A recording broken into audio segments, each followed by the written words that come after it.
We're going to do this quickly in the next 40 minutes because of the sake of time.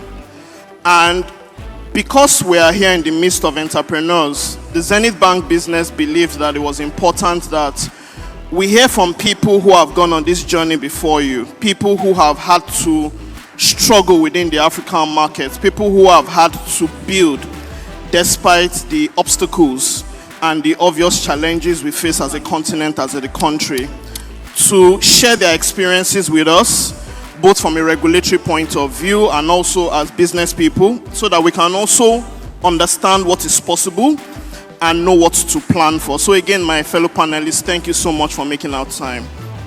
I'm going to start my very first question with our very own regulator here, NITDA.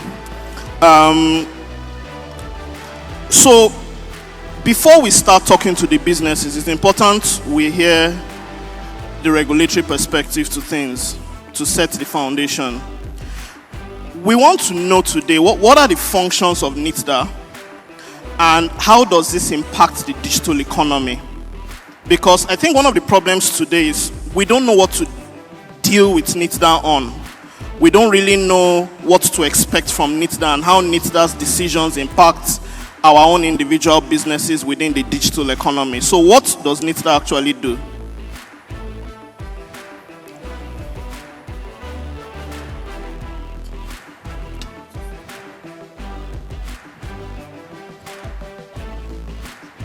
Thank you very much. First of all, my name is Oladejo Laomi. I'm representing the Director General and CEO of the National Information Technology Development Agency, NITDA, Kashifu Inuwa Abdullahi. Thank you very much. So at NITDA, what we basically do is we're a regulatory and a development agency of the government for IT. Now, when we talk about regulation, some of the speakers here have been talking about the benefits of AI since, but you realize that when you have technology, you also have some forms of changes and challenges. So what do we do to mitigate those kind of challenges? What do we do to mitigate those actors that might want to take advantage of that? I'm just giving you an example of what we do in regulation, for example.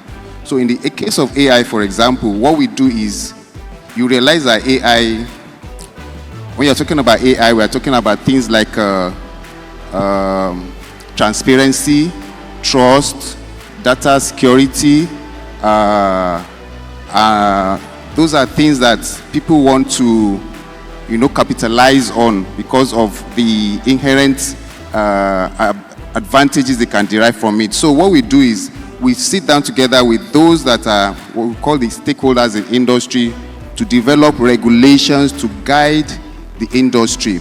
In Nigeria now, what NIDA has done in the area of AI is we are bringing out the national AI strategy, where we involve those practitioners, experts, both at home and abroad, in coming together to discuss on AI and the way forward, because that is the way AI is going now in the world. Like one of the speakers mentioned, even in the EU, they are just coming out with the AI Act. So we don't have anything like an AI Act in Nigeria yet, but we need a strategy, and that is what we are doing in the area of regulation. We also do, we deal with developmental activities in Nigeria. How do we support the emerging techs, for example? What do we do to make sure that we support startups when they're coming up with the ideas that are related to robotics, blockchain, IoT, big data, and co. So we try and see that, okay, we need to build capacity in these areas to make sure that we also have the knowledge in Nigeria to drive these new emerging techs, I will say. So we also we deal with digital literacy. And right now we have what we call the National Digital Literacy Framework, which is trying to ensure that we have a vast array of trained Nigerian youths who will have that knowledge to be able to relate with what is going on in other parts of the world and ensure that while you are still here in Nigeria, you can actually also start to implement something that will be tenable outside the country. We don't want to concentrate on, you don't have to go out of the country to do anything. You need to be able to do something here in Nigeria too. So basically in NIDA, we're into regulation and development of the IT subsector in Nigeria. Thank you very much. Thank you very much. Thank you very much. A round of applause for him, please. Thank you very much. My next question goes to Engineer Bisoye around Identity Commission. I know for a fact that NIMC has been working on the National Identity Project for quite some time. We want to understand, again, in the context of the tech ecosystem, what does the Identity Commission actually do? And if you can just give us a quick response within 3 minutes, just to have a picture of what the department is about. Good afternoon, everyone. Good afternoon, GMD, and thank you for the invitation. The National Identity Management Commission plays a very crucial role in the fact that we are the identity management of Nigeria, and the crucial role that we play is to ensure effective governance and development by streamlining the government's processes to promote social economic growth and also promote financial inclusion and enable access to government services in the areas of healthcare, education, agriculture, and so on. Just to give you a quick recap of what our mandate and core functions are, is to ensure that we issue a unique national identification number to all Nigerians and legal residents. And at the moment, we've issued successfully 115 million NINs using our AI-powered biometrics, especially in the areas of facial recognition and fingerprints. We are also working to ensure that we include iris as part of our biometrics. We're working on that, and we will definitely launch that next year. Now, we are also in partnership with the World Bank on the ID4D initiative, which is supposed to help us reach the nooks and crannies of Nigeria and ensure that people that are disenfranchised, especially the unbanked communities, are basically onboarded successfully with a digital ID. So we've done quite a lot of work in that area. So we are decentralizing our identity process to the ward level, because we currently have 1,200 offices in Nigeria, and we've got offices in every single local government. But we have also partnered with the private sector through the program that we have at NIMC called the Front End Partners Program, where the FEPs become partners to NIMC, and they're able to help us build, drive out this vision that we have at the moment. So they are helping us enroll people at the ward level. Second thing that we are meant to do is to ensure that we create and maintain a robust and credible database. And our database is called the National Identity Management System, NIMS. And what we have also done of recent is to reinforce our cybersecurity and expand the capacity of our database from 100 million to 250 million. So we have begun the process of ensuring that we upgrade all of our technology from the front end to the back end, so an end-to-end complete overall of our systems internally, to ensure that we make sure that the digital rights of the citizens is very much protected. Third thing we're meant to do is to ensure the issuance of a GMPC, which is a General Multipurpose Card. We have partnered with Afrigo. I don't know if you're aware of Afrigo. It's a subsidiary of the NIBS, the Interbank Settlement Company. And their core function is to basically provide that financial rail for everyone.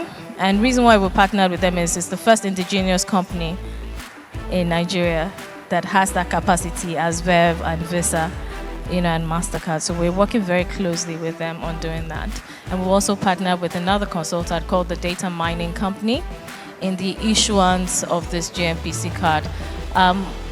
as a subset of the work we're doing with DMC, is to ensure that we're able to enroll 2 million farmers who have verifiable NIN, so they can have access to the government subsidized programs for farmers. So we're working with them on that, and we have a card called the G2P card, which is basically government to persons card, where they're able to have like a token based system on that card that would enable them to be able to use that credit to be able to access the government services that they have. Just to quickly round up, we have the not the last but the least, but integration and harmonization of all the ministries, departments, and agencies to ensure that all of the government systems speak to one another. So basically ensuring there's interoperability across all the MDAs. We also ensure that we provide authentication and verification services, which all the banks are connected to, and the telcos, and the insurance companies, and so on. So just to give you a small snippet of what we've... Thank you. Amazing work, NIMSI, and I think NIMSI has come a long way over the last 5 years now. Amazing work you guys are doing, especially around helping to identify and drive inclusion of services. I want to move to the entrepreneurs now, starting with Funke. Everybody knows Main One. And I think building the Main One infrastructure to the point where you were a startup and then you became one of the large entities that services all the large corporations in this country is no small feat. We want to understand what were the kind of hurdles you had to deal with, just very quickly, and what would you advise for anyone who needs to scale a business within the Nigerian market? Thank you. Good afternoon, everyone. Two specific hurdles that I would say early on starting our business was one, the regulatory framework and licensing, because there was no pre-existing regulation for landing a private submarine cable. And so we had to engage the NCC to develop a framework, a licensing framework. We shared information from best practices from other countries to provide input to how that regulation would be shaped, in addition to actual engagement and presentations with them of our vision. And that was really important because when you're trying to raise capital, your investors want to know what the guidelines are for what you're doing. In addition, because we wanted to land the cable in Lagos State, we had to engage the state authorities who also worked with us to provide the guidelines to enable us lay the cable. And the frameworks put in place provided a precursor for other cables coming along. But what I would say is really important is engaging and ensuring in a lot of the new areas, and we see that happening, fintech, edtech, that you are engaging the authorities so there is a framework and guidelines, and as you're trying to raise capital, capital understands what it is you're trying to do and that you are legally protected. Of course, coming on the heels of that is raising the capital, which is always a key issue. Business case, you need to have a plan, you need to validate your market, supply and demand, drive revenue, be able to implement and achieve with the costs that you have provided at the timeline that you have provided, and continue to build an ecosystem around you. In this environment, it's tough to do tech without partnerships, and we see what Zenith is doing in terms of being a player, a major player, but also trying to build an ecosystem of other people participating in tech. And it's through those kind of networks that we also found the demand stimulation that made our business viable. Just a quick follow-up to that. The laying of the fiber cables was one part of the business, which is where you had to do a lot of public sector management. What about the commercial business, which is your co-location business, where you had to also help organizations manage their infrastructure, their data, which was a shift from the way everyone did it in the past. How did you manage that, and how were you able to scale that area? Well, even in building the connectivity business, one of the key things with technology is as large institutions start to rely on your services and not self-provision, there has to be a degree of trust. And building that trust requires a lot of elements. I started with the regulatory framework. Second is a capital and a business plan that shows you can actually deliver. Third is execution and consistency. And also having the governance, having a board of directors, having leadership in place that when you're engaging other parties, they have the confidence that you can indeed deliver, or you have the support to deliver. And I recall when we were trying to get Zenith Bank as a customer, I had to engage our chairman at that time, Mr. Fola Adiola, and he actually physically set up a meeting with the founder and chairman of Zenith Bank at that time to introduce us and say, they have my support, they have my backing, I will support them. If you consider doing business with them, know that you have me as a reference for this business. So I think it's important to know that you have to win the trust of organizations who are counting on you to provide services, and you bring intentionality to doing that for them to trust you with critical services. Thank you. So winning trust and also leveraging relationships of established people. I want to go to quickly the order business. My question is, how do you get businesses to adopt your solution and trust your solution? But in answering that question, I want you to tell us what your business does so that we can have context to the response you are giving to us. Okay, so that's a very good question. Order is a restaurant cloud-based solution, right?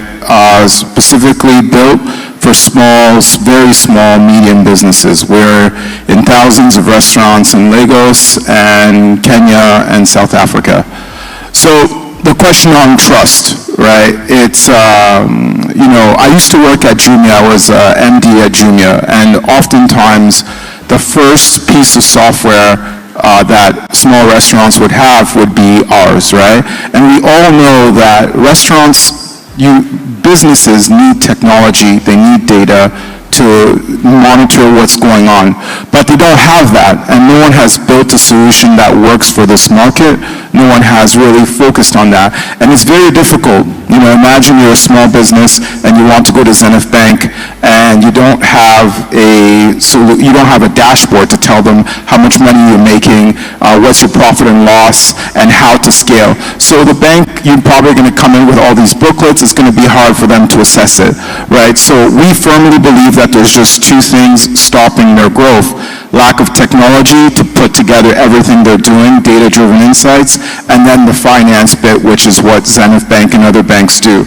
So when we started, we were trying to get people to adopt technology. Imagine a small business, right, that is doing everything by eyes, right? And you're going there and you're saying, do you know how much you're making? And they're saying, no, I know. Like, this amount is going to yield that amount. But then you're trying to get into these conversations, right? And, some people are very stuck in their ways, very, very stuck in their ways. So we looked at their biggest pain point. And their biggest pain point was they don't want to be there for 2, 3, 4 hours at the end of every shift trying to put together all those paper receipts. They do not want to do that, right? And they're also very, very, very worried about theft, because it's very hard to catch theft with your eyes, right? And so our trust entry was, hey, use our technology your end of day reconciliation, or we call it your wrap up, right? Your end of day reconciliation is going to be done in 5 minutes as opposed to 1 hour, 2 hours. You don't need to collect all your paper tickets and add it up. And the second thing is give every clerk their own independent login, and you'll be able to monitor who is doing what, and then we can also take every transaction, tie it back to the payments and the sales, because you know when you're using pen and paper and you have 2, 3, 4 payment terminals, everything is messy. So being able to use technology to tie everything to the payments, that was our entryway. And so we picked up our first couple hundred customers that way, just building these solutions, and that's what, got us there. Quick follow-up question to that. Again, I understand the difficulty in penetrating that informal sector, people who are not really digitally savvy. Recently, your organization got funding from Visa, amongst other startups. One of the things I want to understand is, based on your ability to position your organization to the point where you were attractive to a company like Visa, and through their accelerator program investing, what would you advise to the other scale-ups here who want to achieve the same feat? Okay, so I'll just, sometimes you build and then you stumble upon things, right? And I'll just admit it, and you have to iterate, right? It's an iteration cycle. So the first software that we built, and I'll get to the Visa answer, was to work on a tablet, right? To work on a Samsung tablet. But we didn't want to keep buying tablets for the restaurants and small businesses because, customer acquisition cost was very high. So then one day we looked at banks like Zenith, and we saw that Zenith had so many terminals out there and hardware out there. And so we started building our software, inventory management, the Uber, the Glovo, the Bolt, everything that we had built. We started building it to work on these banking platforms, right? And then we started partnering with banks. And then we realized that this was actually faster to scale. So now we have a partnership with ABSA across Africa. And then Visa was like, wait a minute, this makes a ton of sense for financial inclusion, digitization, and that. So I would like to sit here and say that it was our grand design from day one, but we were trying to solve a customer acquisition problem. But the answer remains the same. Build something that is very light, right? Nimble, easy for you to iterate with, and scalable. And then you can attract large companies like Visa. Thank you so much. My next question also goes to a fellow founder, Dr. Awal. You heard what the representative of NITDA said. You heard what NIMSI said. A lot of the initiatives, which are public supported initiatives, are new to me. I didn't know that we got the kind of support from the government. From your own experience, especially working with a lot of northern businesses, northern consumers, how do you think the government can better support startups and scale-ups like yourself or those in this room today?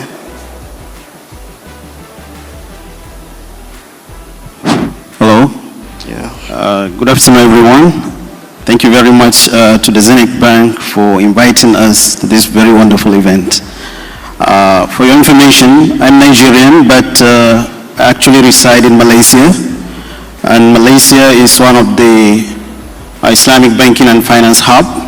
That is the non-interest finance. And the idea comes through the Islamic banking or non-interest financing methods that's been actually implemented throughout the world. Islamic banking and finance right now is actually implemented in over 75 countries, and Nigeria is one of them. In terms of the financial inclusion, I can give you this little history of how the Malaysians embarked in the Islamic banking. Long time ago, in the 1960s, people used to put their money for Hajj. I believe most of the audience might know what is Hajj. And this money, people used to keep it at home. So they never put it in the economic system. And that's caused a lot of hardship. And every single Muslim wanted to go for Hajj. So that's the issue. The government at that time think of how we can get this money comes into the economy so that it can be invested, and these people who are willing to go for Hajj, they can be able to utilize this fund at the end of the day. So that is how the thinking of forming the first Islamic bank in Malaysia started. In Nigeria also, we already have something like the Jaiz Bank, the Taj Bank, and all these banks are actually addressing the ethical financing that most of the Muslims in this country are in need of. So when you talk about the financial inclusion, we actually need to get these people involved. We have almost 53% of Muslims in Nigeria. That's why Zamzam Pay is here to address the issues in terms of payment and in terms of Nigerians abroad actually sending their funds to Nigeria and also other countries. So how we do this, we look at the Islamic principles which are actually observed by this segment of people. Most of the Muslims were not allowed to participate in the financial system where interest is charged. So what they are actually in need of is a financial activity that is free from interest. So interest under the Sharia law should be actually out of the system. So at this point of time, we actually, in our system, in Zamzam Pay, what we do is to actually make sure that the transaction that's been executed is non-interest based. So when you send fund from outside the country, for instance, to Nigeria, the delay in finalizing the transaction is actually considered non-acceptable by the Sharia law. And that is why many of these, most of our people in the north are not really participating in many of these kind of financial activities.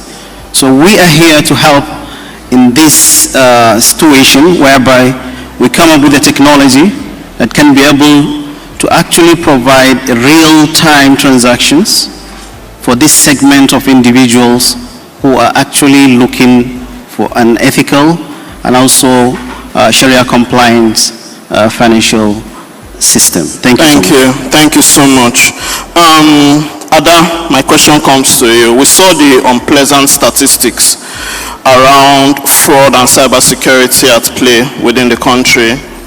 I work in Microsoft, and in my role also managing financial institutions, it's one of the biggest problems we have to help banks deal with. My first question is, for smaller organizations who cannot afford large, complex, expensive cybersecurity solutions, what would you advise? That's one. And number two, a lot of startups here are proposing e-solutions as part of their core propositions, just like what we're hearing from other. How can we prevent electronic fraud? I imagine a small business owner will be concerned about her cashiers manipulating the system, if possible. Those are thoughts that will come to their mind. So how do we deal with these two problems?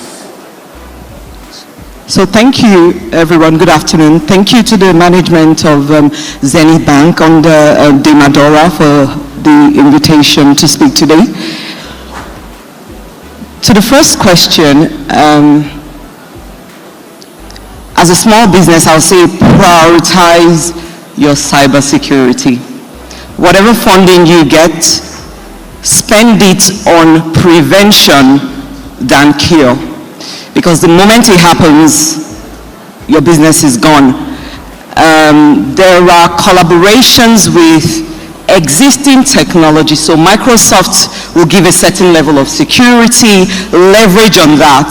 So leverage on the technology you have that would give you the free sort of support from a cybersecurity perspective, and then spend a good percentage of your starting capital if your business solely depends on tech. So if you're an online business, that should be a priority. There won't be a hard and fast way around Then that. fraud, how do we prevent fraud? Fraud is not a Nigeria tech entrepreneur problem, is a global problem. And to prevent fraud is a collective, you need everyone to work together, including from the regulators to the institutions, working collaboratively to prevent fraud. But if you take it back to an individual tech firm, multi-factor authentication is one way.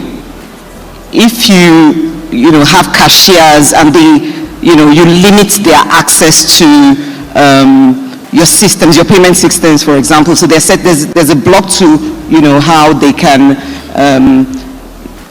access money. So they can receive, but to take out, there should be levels of security to protect one's systems. And all these exist. It sounds more complicated in theory, but in practice, the systems you need to integrate to get you to where you want to be exist, and it's easier to do it than not. So my advice is, whatever tech you have, leverage on everything you've been given. So if you have Microsoft 365, everything you're given there, use it to optimize what you have. It's not every time we go and do a huge digital transformation, we simply can't afford it as a small business owner. So we leverage on the little aspects of tech that are available to us and then build on from there. Thank you.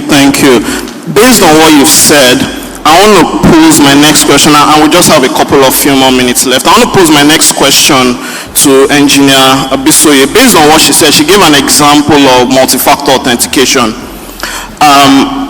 My belief is that at the foundational level, the responsibility of the protection of digital identities of every citizen who operates within the geographic space of a country sits with the regulator at the basic level, whether it is our passports, our ID cards, or whatever form of identification we use, even before the small businesses or the corporates build their own security and digital identity services. Specifically, and I just need a quick response, specifically, what is NIMSI doing to protect digital identities of Nigerians? Okay, thank you for that question.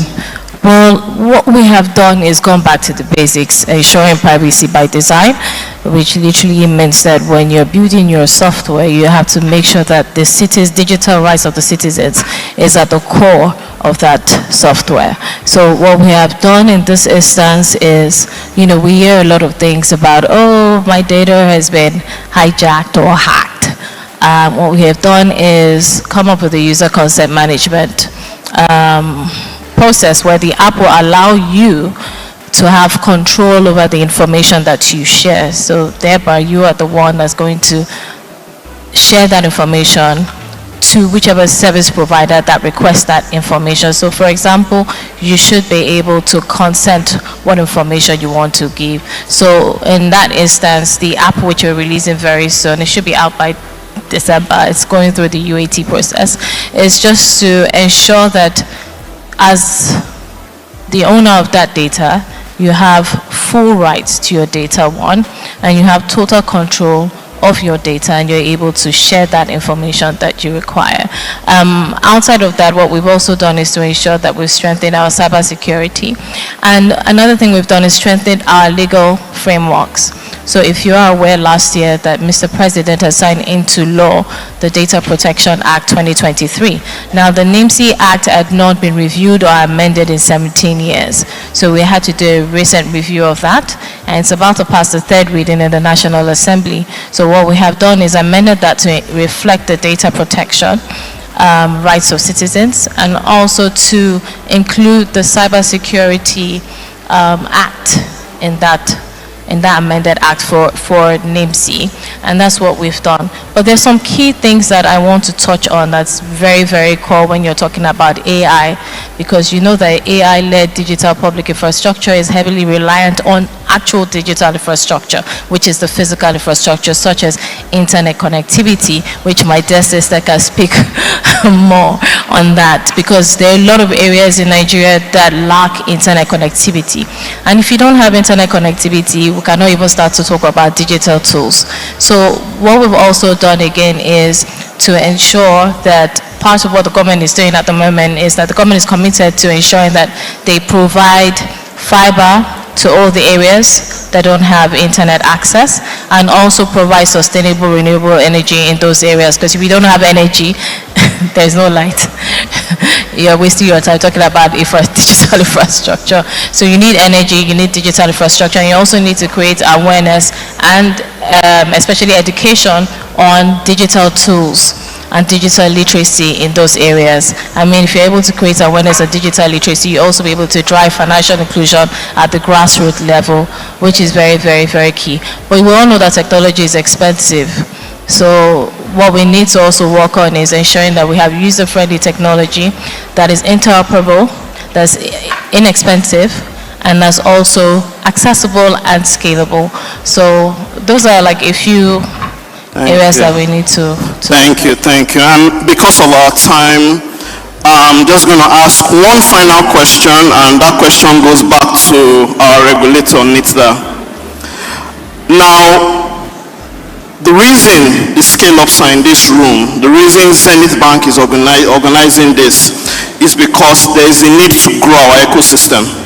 Zenith Bank, for example, has made a lot of investment in building open banking capacities so that smaller organizations can build on their infrastructure and scale their operations. Inevitably, we need to ensure that everybody is well behaved. We need to ensure that startups don't create problems for Nigeria by introducing risk, either due to poor governance, poor security, poor operations, to the point where external investors no longer trust us. What is NITDA doing today to build trust in our tech ecosystem? And that's the final question we're going to have today. Okay, thank you very much. We all realize the benefits of tech in the society today. In fact, even to the GDP of a country. Like when you're talking about GDP, for example, you know what part capital and labor plays, but the part that technology plays is greater, because when you see the development that technology brings to GDP of a country is very, very high. For example, in 1999 and during COVID also, the GDP rose because of the use of technology in Nigeria and worldwide also. So in NITDA, what we have done is to ensure that we bring all stakeholders, especially the startups, on board, is to have what we call the Nigerian Startup Act to protect them, to create a framework to protect them.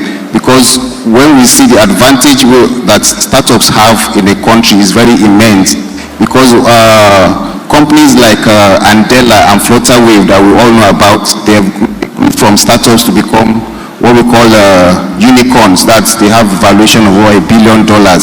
So what NITDA did, in conjunction with private stakeholders, in fact the private stakeholders played a large part in it, is to come up with the Nigerian Startup Act. And the act came into being in October 2022. So basically the importance of that act is so high that the act states that the president himself, the chairman of the council, and the vice president is the co-chair. to show you the importance the government plays, the importance of startups to the government, and what we're trying to do to create an enabling environment to protect them. And it forms, the objective is to try and do so many things. One of them is to create the enabling environment, as I said. Another one is to try and seed funding for startups. I believe over here now we have some startups here in this hall today, to create that seed funding for them, and to also have that a way of actually training them and giving them that knowledge on how to run their own companies at that stage. So the Startup Act is there, and it enables startups to come up with that, to thrive in that environment. And what NIDA has done so far is, NIDA is the secretariat of the startup, based on the act. NIDA is the secretariat, and what we have done so far is we have a portal where startups can go and get registered. We call it labeling. So once you are labeled as a startup, you tend to benefit from the incentives, the tax reliefs, the seed funding I talked about, the access to accelerators and incubators that help startups to grow. So that is one of the basic things that is happening in the startup ecosystem right now, and it keys into one of NIDA's main pillars of nurturing innovation and entrepreneurship in the tech ecosystem in Nigeria. Thank you. Thank you. Thank you so much. We're going into Q&A now, so just be patient. We're almost done. We have a question for each panelist, and just 1 minute. From your point of view, I'm going to start from you. What should startups do to cope in the current economic situation or in the current Nigerian or African landscape? Just 1 minute in your point of view. What can they do to cope? A bit of an unfair question. This terrain, I currently don't work here, but working even in a different jurisdiction as one of the few black technology founders, a regulatory technology founder. They don't look like me. They are white, they are male, they are preppy. I'd say sweat it out, keep at it. It's tough now, it can only get better. Build your brand, do your work very well, your foundation, build it well, so that you have everything. If you go to a big institution, you can go through a procurement process. Have all your T's crossed and your I's dotted. Don't give up, it can only get better, and we'll all meet at the top. Thank you. Thank you, thank you. So you said, sweat it out, build your foundation, and be thorough in your execution, basically. Funke. Focus on your customer. If you're serving your customer and generating revenue and you have good structures in place, you will do the scenario planning and learn what pivots you have to make to continue to grow. If you're serving legitimate customer needs and you're delivering value, you will weather the storm. Customer centricity, thank you very much. Focus on your customer. What do you think? Okay, the good times are over. That's what I'll say, right? Money is not as free-flowing as it was. It's very, very difficult. So no longer look at your business from grow at all costs, scale. It'll be easy to get money. I mean, we did angel family friends round. Even that's very difficult. So what does that mean today?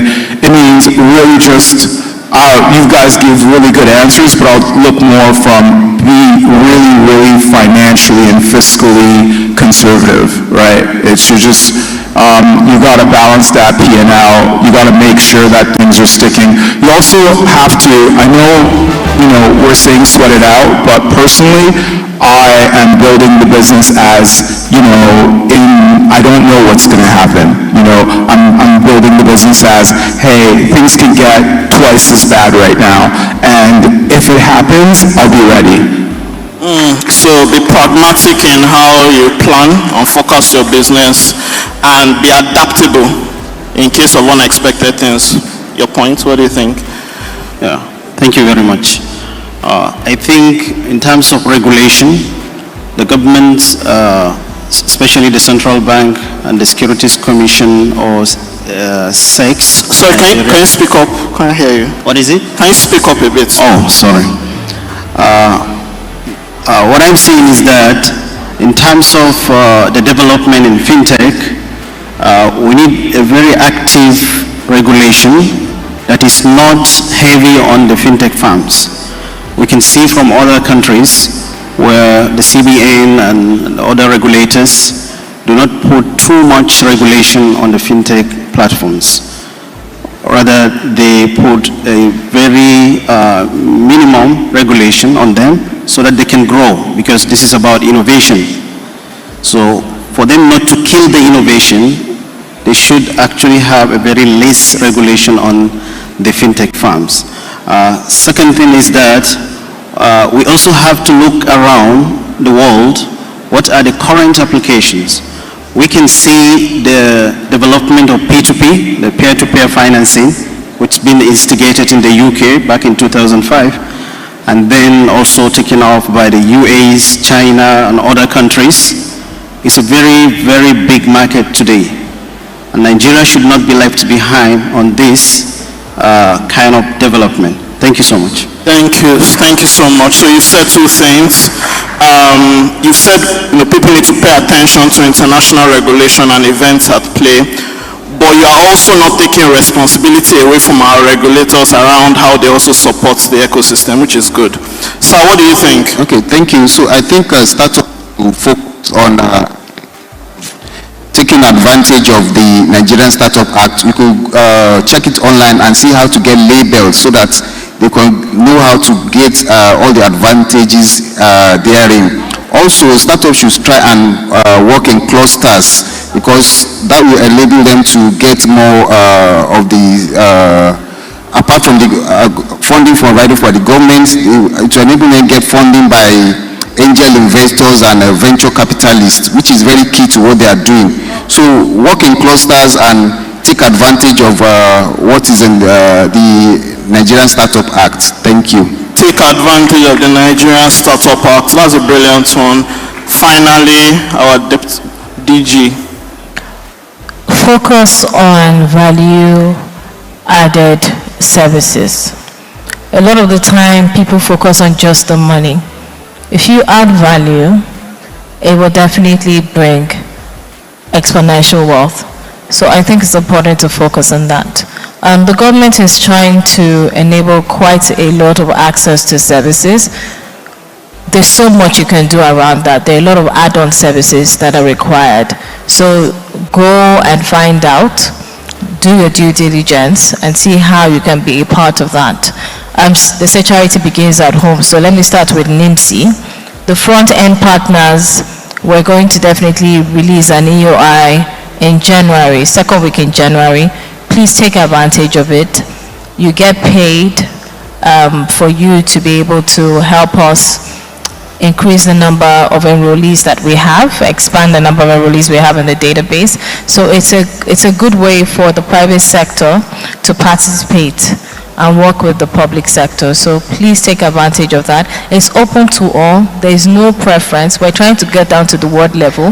So please ensure that you apply if you are a tech startup. Thank you. Thank you so much. Thank you. A round of applause for her. So you said focus on value-added services and take advantage of things or foundations that the government has built. So we can take two questions from the audience now. Two questions only, unfortunately. Okay, so we're going to take two questions. Yes, sir. Your name, what you do, and who your question is addressed to, then I'll come over there. Thank you. My name is Emmanuel Ekuwem. I'm back to my business. I used to be the Secretary of the Government of Akwa Ibom State, and I worked under Mr. Jimovia as Vice President of Nigeria Internet Group. My question goes to the graceful lady from NIMSI and the gentleman from NICDA. You are having the police force, the army, the navy, the air force, immigration, customs, NDLA, Nigerian Security and Civil Defense Corps, and all those agencies. they are existing in silos in terms of their data. And I want to use that of the banks give us a very good example, and the telecom industry where we interconnect. So how far are you interconnecting the databases of these security agencies? A company like Bainwall, now Equinix, they provide data center services. So how are you providing, how are you interconnecting them? That is the question. I want to give you my reason for asking this question, and my concern is this. Someone is a serial offender, maybe he drives roughly, moves from city A to city B, and even the police does not even know what he did in city A, while this person is city B. So how are the databases of these agents, including immigration and customs, how are they interconnected? That's my question to the graceful lady from NIMSI and the gentleman from NICDA. Thank you. Thank you very much, sir. Thank you very much. Your question wasn't too clear, but I think it was around interoperability of the systems. Yes? Do you need him to clarify that? Okay. Can you? Oh boy. I'm going to reach 10,000 steps today. Thank you. So very quickly, sir. Thank you. The security agencies all have their databases. Am I right? All right? How are they interconnected? That is the question, so that one can query from the police. Sorry, that's one. So you can provide the platform. Okay, so let me just give you a brief update. I'm going to start with NIS. So the Nigerian Immigration Service is integrated with the NIMSI, which means that for you to be able to apply for a passport issuance or renewal of an existing passport, you will definitely require your NIN for that to happen. So I don't know if your passport has expired of recent, but you will see that the interesting thing about the renewal part of existing passports is that if your name, it compares the two databases. So if you have a name that's missing on the Nigerian Immigration Service portal, on the existing database collection for a renewal of passport, and it doesn't match to what you have on your NIN, you are then forced to go back to NIMSI. So what we had done in that instance is to develop a self-modification portal where you're able to use AI-powered biometrics to verify your identity and confirm that it's you, for you to be able to make the necessary modifications or update to your records, so that immediately reflects at the other end of the national identity of the Nigerian Immigration Service portal. Same thing we've done with the National Population Commission, where issuance of the NIN is being done from birth now. So which means that the NPC's database is integrated with the National Identity Management Commission's database. All the security agencies from EFCC, from the police, from the NIA, the Office of the National Security Advisor are all integrated with NIMSI. So there's a lot of work that we're doing. We've done a lot of work with BOI in terms of giving the small grants to the MSMEs. About 800,000 had been completed successfully last time I checked. We're doing the NIN-TIN, tax identification number, with the NIN integration and harmonization, which we're working on at the moment, so that we're able to then obviously personalize the tax services, and also being able to say, okay, I know that this gentleman has 3 cars in his compound, and so we're working on that. We've done the NIN-SIM linkage, so tying a verifiable identity to a SIM card, so that we're able to prevent fraud around that, so that helps in the instances of kidnappings, where kidnappers are using SIM cards, unregistered SIM cards. So we're trying to tackle that, and we have a joint task force team to work on that in combination with the Office of the National Security Advisor and the NCC and NIMSI. So this is just I can't speak too much of the security details of that, but we've done quite a lot of integrations at the moment, and we're building them around the use cases for the different ministries. So Ministry of Education, we have JAM, we've got NYSC, but at the same time, everything around scholarships, grants, we're tying the NIN to that. Thank you, sir. I'd like to add to the I'd like to add to that from the regulatory perspective also, because there's a Nigeria Enterprise Architecture Framework. So it actually speaks to, yes, we have the different MDAs having their data in silos, but the Enterprise Architecture Framework speaks to having that API, you know, how do they integrate among themselves? Because some of these agencies, yes, some of them are security agencies and might not just divulge their information. But if I want to pull information from the NSA, for example, or from the police or from NDLA, I can use the API from NIMC, can pull it and get that answer to them, okay? So that is in existence. The NGA framework is in existence. And also we are working on the DPI, the Digital Public Infrastructure, which speaks to the fact that yes, to get digital government services to the citizens, we are talking about the stack, which is the identity, the payment, and then the data exchange.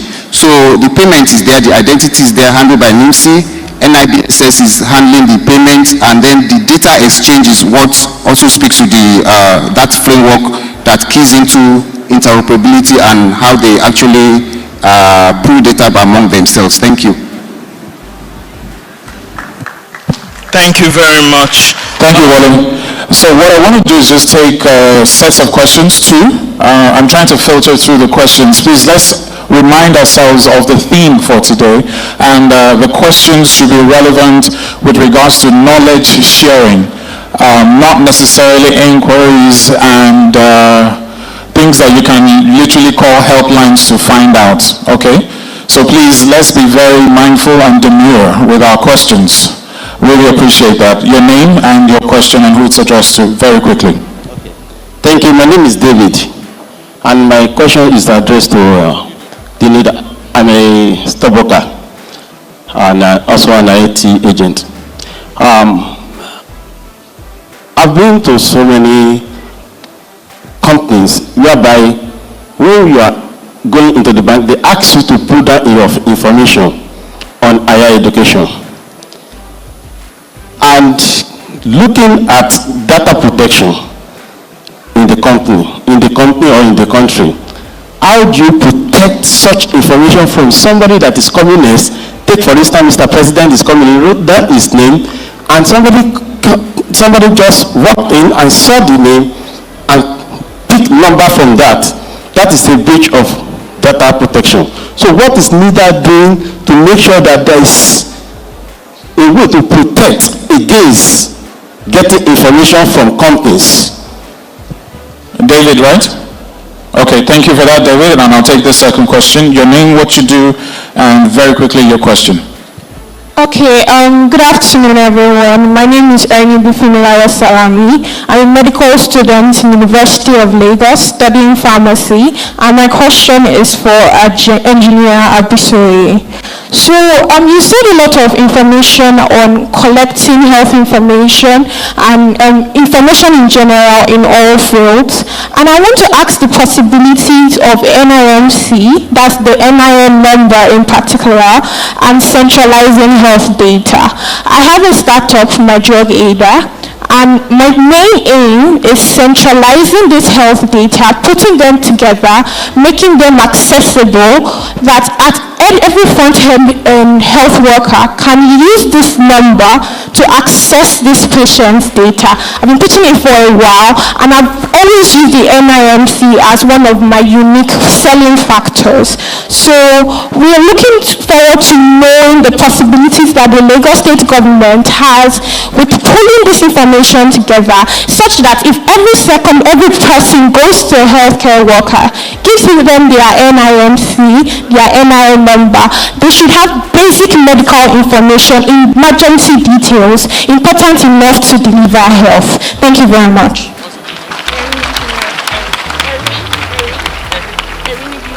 Thank you very much, Aribi. So the two questions from David and Aribi, over to you. Thank you very much for the question on the data protection. I believe, as you recall, the data protection regulation was birthed under NITDA. However, right now we now have a National Data Protection Commission, which is implementing the act, which was bettered when they were in NITDA. So what we advocate is that entities should make use of DPCOs, data protection compliance officers, that will guide them on what to do in their organizations. Because if you breach the law on data privacy, there are implications. And you can see already that those that have been breaching the law, the NDPC, the Nigerian Data Protection Commission, has been actually, they've been on their neck. So in the particular case of a visitor, for example, to an organization, seeing details of the previous visitor, what we've done, one of the actions we took in our own agency is to have a kind of paper, looks at the former way of having that carbon paper, whereby the next person that comes and fills in the form doesn't see what the previous person filled. However, we inside, we can see it. Although right now we have automated the process and you can't even see the details of the previous visitor, or you coming in now, you cannot see the details of what the person that was there before signed in before you, because it's a breach of your data privacy. Actually, if I come in, for example, I come into a bank and I feel that I pay in cash and I fill a form and I see that, okay, the last person that came in before me, I can see his name, I can see his phone number, and I can see the amount he deposited. So that's the breach already. So what we advocate is that engage services of the data protection compliance officers who have been licensed by the National Data Protection Commission to guide you. Thank you. Thank you very much. Are we taking more questions? I think there was a question for NIMC. So let me just answer that. I think it was in the area of health. Yes. I believe you said you're a medical doctor, is that correct? Or you're studying medicine at the moment? Or you're a pharmacist? Okay, thank you very much. Okay, so for any government to be able to make any smart decision, you definitely require data. And one of the key components of that data is knowing the identity of the citizens that you need to provide for. And so what we have done is obviously realizing that there are fragmented databases operating in silos on the federal government level and also the state government level, and that has sort of slowed down a lot of slow down the performance of governance. So what we're trying to do is to sort of cut or reduce the processing time using the NIN. So we've looked at it and said, okay, what does government want to really achieve? And what are they trying to do? How are they trying to bridge that gap between its citizens and government, and ensuring that whatever health services the government wants to provide for the citizens are able to access them directly, and removing all the middlemen barriers from it. And that's the beauty of the NIN, to be able to do that. So what we're doing with the Ministry of Health at the moment, because the Ministry of Health is creating or basically digitizing their whole systems, okay, and trying to make sure that every single service, health service provided or intended for the citizen is put on one central database for them. And then they tie the NIN to that. So if you need a service, or for example, you are required, when you get to the hospital, rather than them asking you to fill in a form, all you need to do is give them your NIN, and it will then auto-populate your information through the EKYC protocols, okay? So that your identity is verifiable and able to tell that using the NIN, we can tell you that this credible information is who that lady says she is. And I think doing this across board, especially in the areas of vaccination, immunization, getting subsidized drugs for a patient, in terms of whatever subsidized payments we have, especially even in connecting health insurance, I believe that it would be able to tidy up that whole area using the NIN. So just wanted to just shed a little bit of light. We're working on a lot of things, but because of time, I just can't talk too much or go down into detail about what we've done so far. Thank you. Thank you. Thank you for that. Two more questions here. I have John, a freelance software developer. John. Joseph, sorry. Thank you very much. Good afternoon, everyone. My question is directed to the man from media concerning data protection. There is something that is going on right now with loan apps. So you see some of these loan companies will just send you a message on WhatsApp and said someone borrowed money from them and you have been used as a guarantor. If they fail to pay, they are going to publish your name that you are a fraudulent person and all that. Now my question is this: what are the regulations to stop these loan app fintech startups from having access to my information without my consent when somebody else is money from them?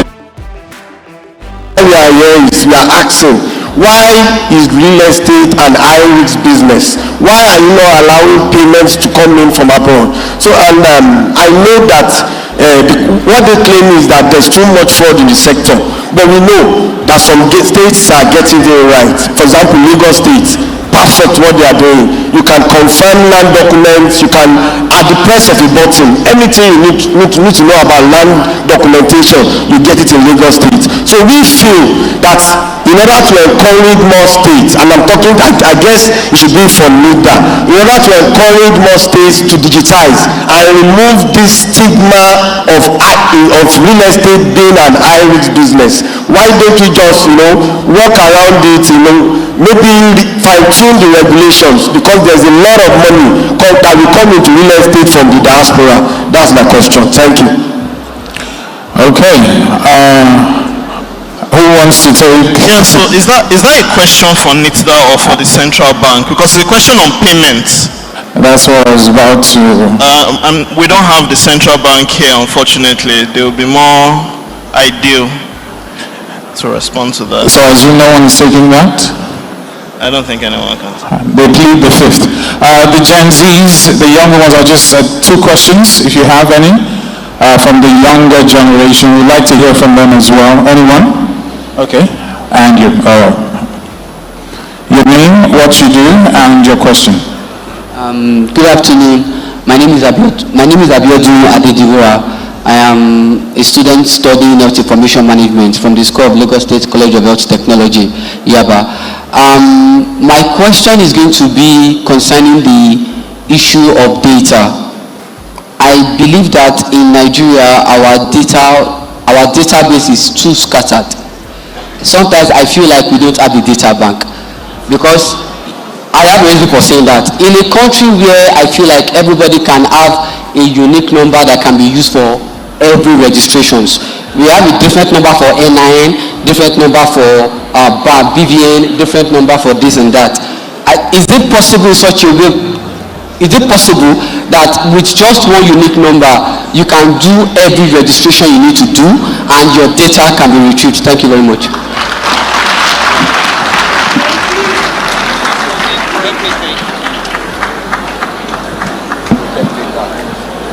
For clarity purposes, the NIN is the only government recognized number.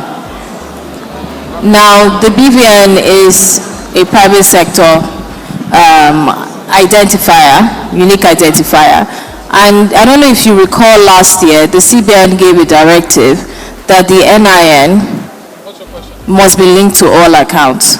So what we have done is integrated the NIN with the BVN. Like you rightly said, there are fragmented databases everywhere. So what our job is to tie whatever unique identifier each organization has, whether it's public or private, we can tie it to the NIN. And that makes our whole process a lot easier for verifiable identification purposes and for us to be able to ensure effective service delivery. Thank you. And thank you very much for that. And a final question. If anywhere. Okay, good afternoon. My name is Ifeyiwa Ewelumo, computer science student, University of Lagos. So my question is actually directed to the gentleman from NISDA. And we've spoken about the various frameworks and regulations being put out by NISDA, which is very commendable, by the way. However, NISDA itself as an agency, I don't think it's out there. A lot of people don't know about it. We know about NAFDAC, EFCC, and all of that, but NISDA as an agency isn't well known. Now, when you see these regulations and frameworks being put out, how do we then track how they are being adopted by the various companies and startups and organizations coming up when the agency itself is not really well known by the layman? I know of NISDA because I'm a UNILAG student, and that's where I actually got to hear of NISDA. But doing further investigation, I found that it's been in existence since 2001. We are not taught about NISDA in school, but we are taught about NDLA, NAFDAC, EFCC in school. So what is NISDA doing about creating awareness about the agency for everyone and what they are doing, so everyone is actually aware of the great work NISDA is actually doing in the tech ecosystem? Thank you for that question. Okay, thank you very much for the last comment, I will say. So it's well noted. So we increase our awareness of our activities.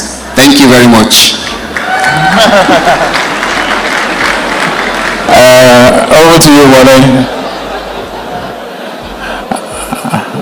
I think the message is well received. All right, please give my panelists a resounding applause led by our moderator. I'd like to invite the Group Managing Director and Chief Executive Officer, Dame Dr. Adora Umilji, OON, to please join them for a quick photograph. Thank you very much.